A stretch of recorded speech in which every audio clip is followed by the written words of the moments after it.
नमस्कार गणेश भक्तांनो, तर आज आपण बघणार आहोत अध्याय 13वा, ब्रह्मदेवाला विश्वरूपाचे दर्शन. श्रीदेव श्री गणेशाचे पुढील स्तवन करतात. ते गजानन, तू साक्षात परब्रह्म आहेस. तू सर्व विश्वाचे कारण आहेस. तू सर्व विद्यांचे निधान आहेस. तू रजोगुणांच्या आश्रयाने पुन्हा होऊन सृष्टी निर्माण करतो आहेस. तू सत्वगुणांचा आश्रय घेऊन विष्णू होतोस आणि अनेक अवतार धारण करून साऱ्या सृष्टीचे रक्षण करतो. तू तमोगुणाचा आश्रय करून शंकर होतोस आणि सर्व सृष्टींचा नाश करतोस. सर्व वेदांचे सार तूच करतोस आणि इंद्र, चंद्र, वायू, सूर्य तुझीच रूपे आहेत. पंचमहाभूतांचे तुझ्यापासून उत्पन्न होतात. तुझ्या चरणांच्या स्मरणांना संकटांनी पीडा होत नाही. तुझ्या प्राप्तीसाठी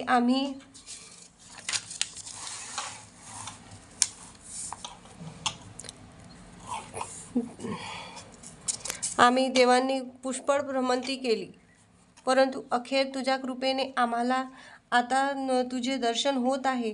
अशा प्रकारे देवांनी केलेल्या स्तुतीचे प्रसन्न होऊन श्री गजाननांनी बोलण्याच्या सुरुवात केली.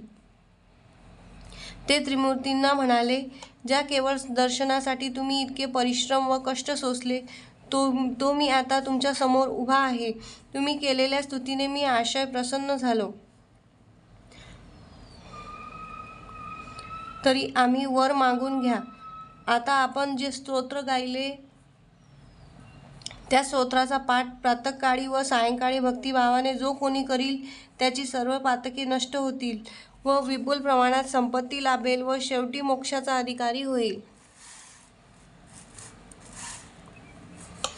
या वरामुळे तीनही देवांना अत्यानंद झाला. हे म्हणाले, हे गजानना, आमच्यावर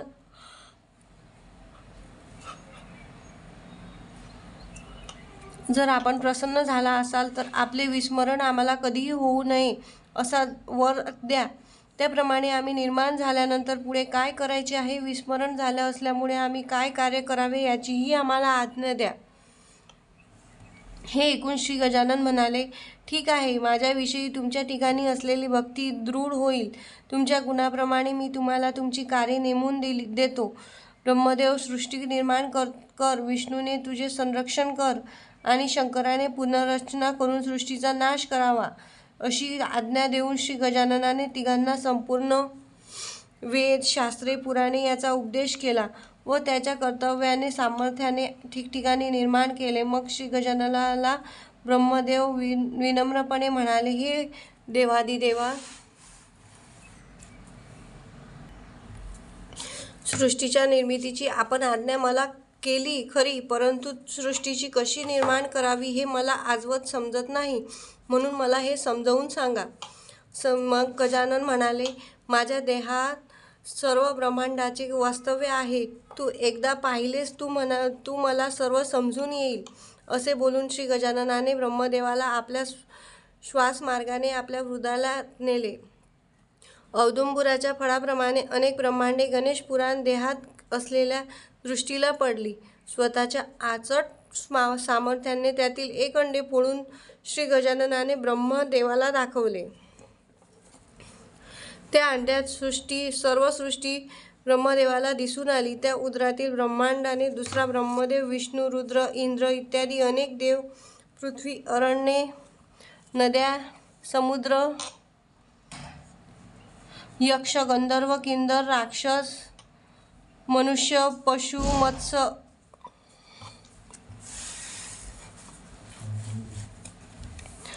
उद्भिज्ज, स्वतेज, जारज, अंडज असे 4 प्रकारचे प्राणी, 21 स्वर्ग, सप्त पाताळे वगैरे सर्व दृष्टी ब्रह्मदेवाला प्रत्यक्ष पाहायला मिळाली.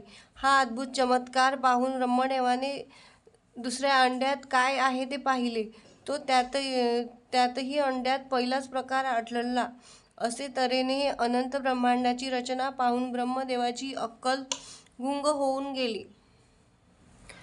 ती अद्भुत निर्मिती पाहून आपण येथून बाहेर जावे, हे येथेच बसावे, याला निर्माण करता येईल अशा विडमूळ अवस्थेत ब्रह्मदेवाने श्री गणेशाची स्तुती करण्यास आरंभ केला. ब्रह्मदेव म्हणाला, हे गणेशा, गगनातील अगणित नक्षत्रे किंवा वाळवंटातील वाळूचे कण आणि गणना ज्याप्रमाणे कोणालाही करता येणार नाही, त्याचप्रमाणे तुझ्या उदरत ब्रह्मांडाची संस्था कोणालाही निश्चित करता येणार नाही. तुझे मला अशा प्रकारचे अचूक ज्ञान झाल्यामुळे तो मोक्षही अगदी तुच्छ वाटू लागला. या विलक्षण निर्मितीमुळे माझी बुद्धी कुंठित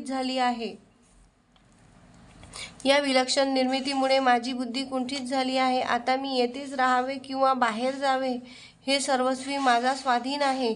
म्हणून हे तू योग्य वाटेल ते कर.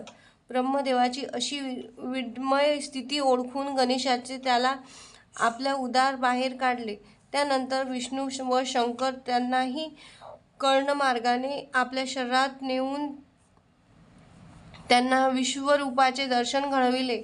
हे पाहून विष्णू व शंकर त्यांनी त्याच ठिकाणी आनंदाने निद्रा केली. इथेच आपला 12वा अध्याय संपतो आहे. गणेश पुराणाचा 14वा अध्याय आपण उद्या बघू. ब्रह्मदेवाचे गर्व नाहीसा झाला.